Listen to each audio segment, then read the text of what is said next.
Good evening. My name is Shelby Shaver.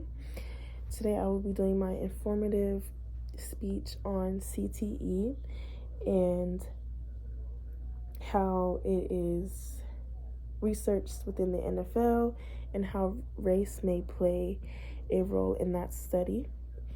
So, CTE is a disorder or a disease that is diagnosed after one has passed, and the cause for this would be repeated head injuries, concussions, strikes to the head, and just overall too much contact and brain injuries and brain damage over time. This disease is commonly found within former NFL players or those who have played competitive football and who have received a lot of concussions while playing football. There's no definite way you can test for CTE while one is alive, so this is why the study is also so delayed, because there's no way you can actually definitely test one's brain for CTE. In the past, this condition has gone undiagnosed due to lack of medical aid, underdeveloped technology within doctors, hospitals, and then also within the National Football League.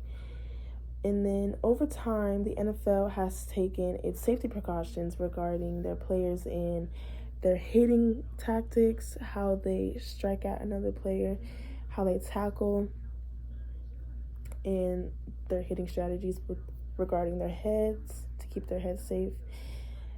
Helmet technology has also changed. If you are aware of the very first helmet that has played in the NFL game and the helmets now, you can see that it is way more advanced now.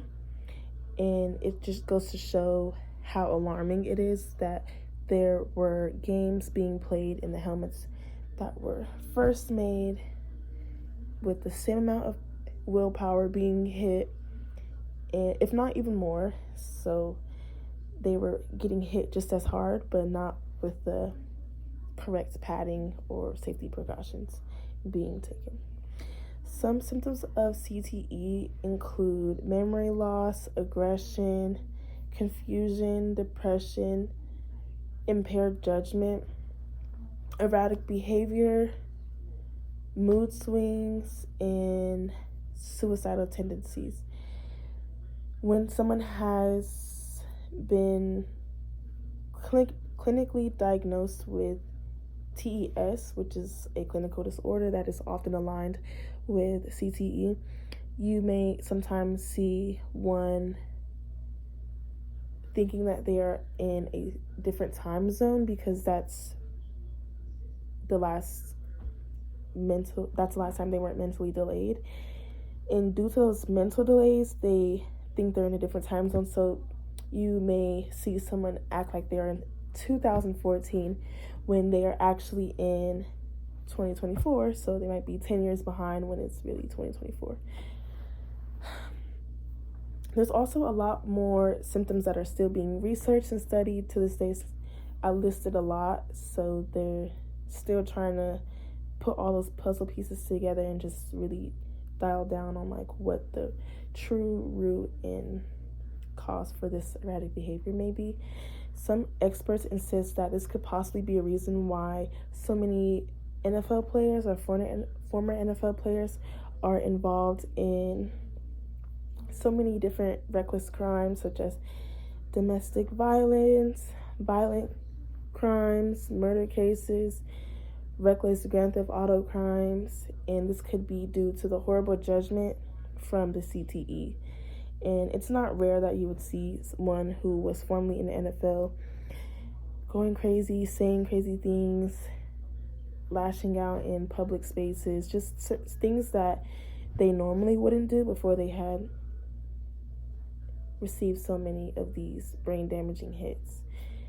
With the high number of black men or other ethnic groups in the NFL, with it being over half of the NFL, it is important that we analyze race within the problem of CTE And we have to just ask ourselves, how can discrimination possibly have a role within the lack of medical attention being presented to those NFL players? With all the money that they're bringing in, we should have the same amount of money for those players, you know? We should have the same amount of medical care even after the NFL for those players and for their families as well. So these are just questions that we have to ask ourselves when studying CTE because of how our history is set up. We just have to make sure that we include that.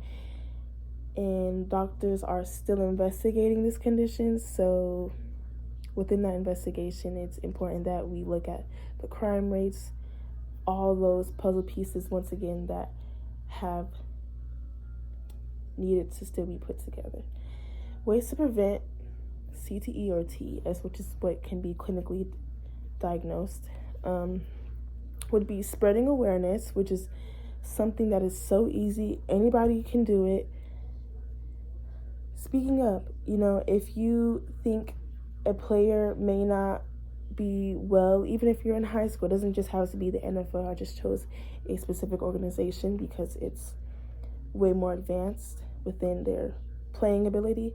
But even high school, people in high school still have these brain injuries. So taking the official precautions when being diagnosed with concussions.